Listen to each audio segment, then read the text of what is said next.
Well, hi there. Thanks for being with us here on Colorado and Company. I'm Denise Plant, and dating has very often been viewed as a game. Sometimes you win, sometimes you lose. Mix politics into the dating game and finding Mr. or Ms. Right or left gets really tricky. Denver professional matchmaker Julie Labbe is here with more on how singles should discuss this delicate subject. Good to see you. Thank you. You too. This is a crazy time in our world. Interesting climate, yes. How important is it for someone to match political views when they're dating?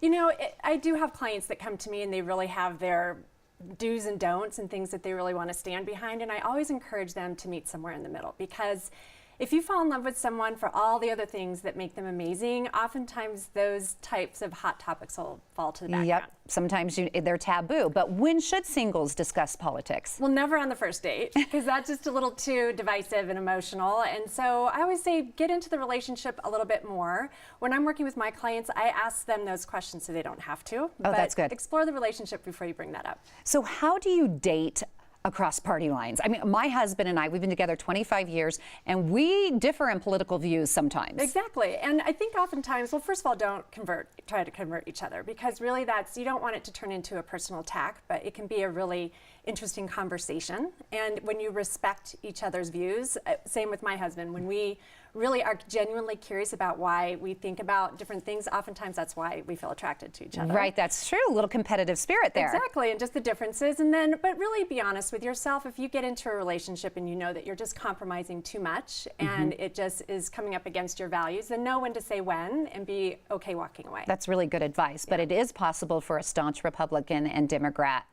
to date. Absolutely, absolutely. Okay. I mean, when there's love, and there's all sorts of examples, when you think of James Carville and Mary Matlin, I mean, they make it work, right? Yes, but that's true.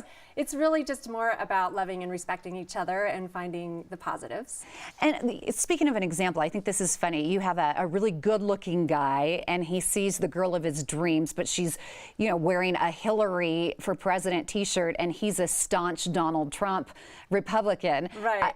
Will that work out? How should he approach it? How should he get over that dilemma? Well, I think, like anything, if you're really passionate about something and you know right up front that's a deal breaker, then you probably wouldn't approach that person. But oftentimes I think that more often than not, people are willing to put that aside. And quite frankly, that's where the magic happens, when they can really just stop, attaching meaning to those values that they place on those things and really understand, how does that person make you feel? If you leave a first date feeling as good or better than when you showed up, then you should go on a second date. Yep, that's true. But if that person makes you feel suffocated or you're not able to speak your own voice, you'll know. Yeah. Yeah.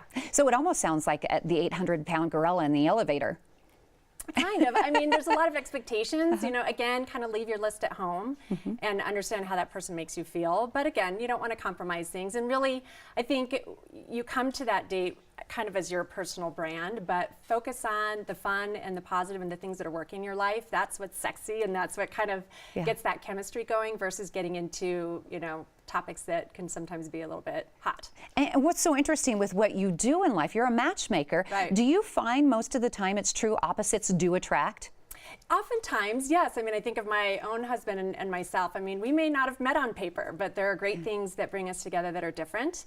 And then there are a lot of things where I think you do need to be more equally aligned, when you're looking at raising a family. It depends on kind of where you are in life, but absolutely, I think those opposites can be really attractive and interesting. You don't want it to get boring. That's over time, true. right? My husband, my job is TV and radio, and he wants nothing to do with it. He would just melt if he was on camera. He would be so embarrassed. Right. I don't think I could date myself. Right. You know what I mean? Right. Sometimes it's nice to have, the intensity, and then the one that's a little bit more, plays a little bit more mellow.